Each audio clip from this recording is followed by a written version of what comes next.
like being back and having fun out here for a couple days?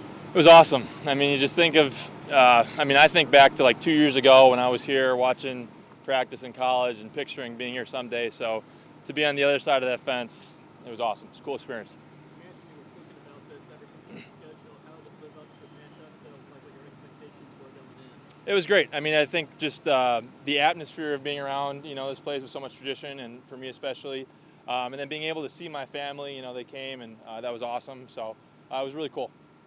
What was your first kind of like soak it in surreal moment? Was it talking to Rogers, or what was it on the No, honestly, it was just driving by like Ashwaubenon, my old high school, and like everything that I had driven by a million times, but as a part of the Jets, it was really cool. It was like something like I felt like I was going home a little bit, and then to actually be there and be practicing over there was awesome. You got some autograph requests.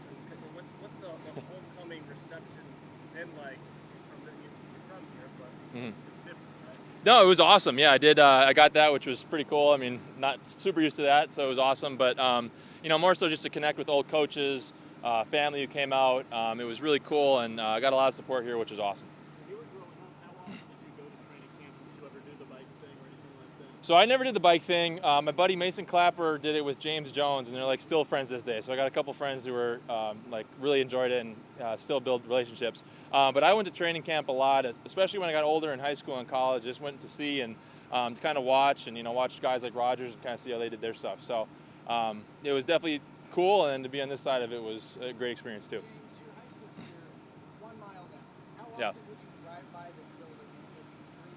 What's it like to be working out on Hinkle Field? I got some shots of you today with Lamb in the background. How surreal was that? How much did you picture it growing up? Yeah, I picture that all the time. I always dreamed of that. Growing up, going to games and picturing yourself being there. So it was definitely, in a sense, a dream come true for me. It's gonna be awesome on Saturday. I'm really excited to get going for that. But no, it was just super cool. Just like you said, picturing it as I was growing up and being able to experience it is something that means a lot to me. James, where do you think you are in your development?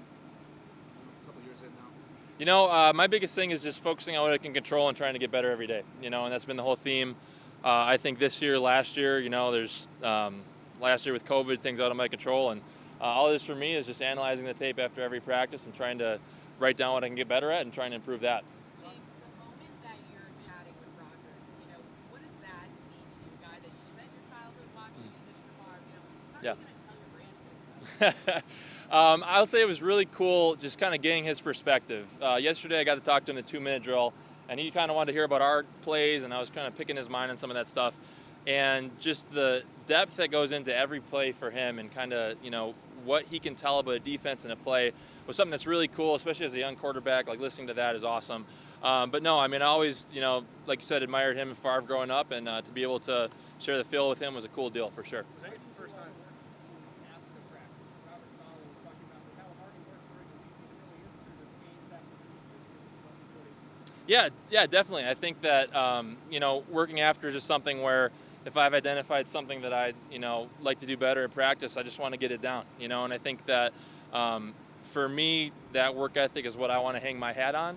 And so being able to go out and do stuff after or do stuff before is something that, I feel comfortable, like you said, going into the game, like, okay, I've repped this. Like Kobe Bryant said something like, when he was taking a game-winning shot, it wasn't something he hadn't done 1,000 times before.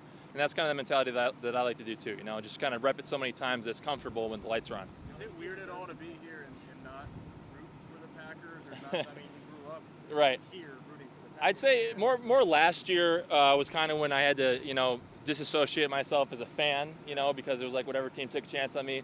And so that's the Jets, and that was fantastic. And so I'm all in with that. It was different, but I think I'm kind of used to it at this point, being in the league for a year. How do you keep the nerves in check on Saturday with all the friends and family there? How do you kind of not let it be too big of a moment for you? I think you just got to focus on every single play and just think one play at a time.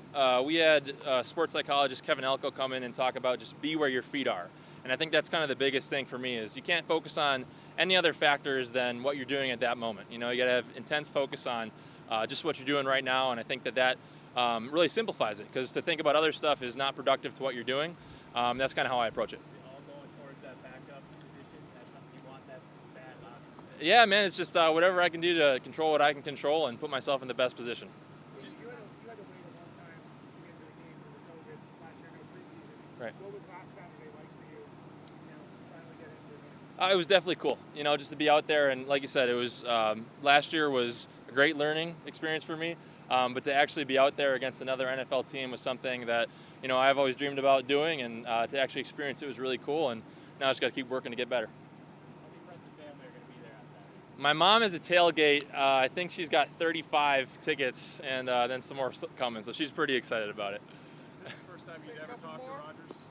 Yeah, this is the first time I met him. Yep. Is it tough for you, James, while you came in last year on Sam, Sam was kind of the young quarterback, but then they move on from him and then they draft another quarterback number 2. Is that difficult to live off for? No, I think it's stuff that's out of my control, and I think the only thing that I can do is just keep working and try to put myself in the best position and see what happens from there. So it's not something that I'm worried about. I'm just trying to focus on myself and taking it one day at a time. When the schedule came out a few months ago, you see this on the calendar. What's your parents' reaction? What's their reaction? Holy crap, it's happening. Yeah, they were pretty excited. I was really excited too, just being that it's preseason. I got a chance to play a little bit, but they were thrilled, and so was I. And it's nice to be able to come home and see your family, because especially during camp, you're so busy you don't get a lot of chances to do stuff like that. So being able to see them and go out to dinner with them tonight and stuff is gonna be great. How'd you find out about this? How'd you find out that this was going to happen? I don't know. Someone from home, I think, had texted me, like one of my friends or something, and said it. And then when we actually got confirmed with the joint practices, it was like, oh, this is awesome.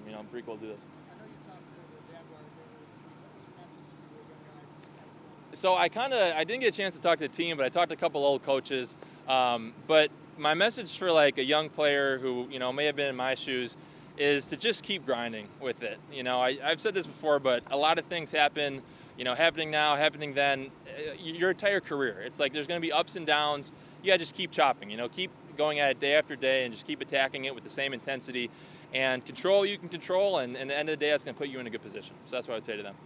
Brother's Caponic kid. It's a Yeah. first game of the week. I'm supposed to ask you, who do you got? Well, I'll definitely root for my brother's team. I know he just committed to Purdue Fort Wayne, so I'm pretty excited about that. My sister just started teaching too, so got a shout out to those guys. My girlfriend Hannah was here, so it was awesome to connect with all those guys. If you couldn't tell, I'm pretty excited about it.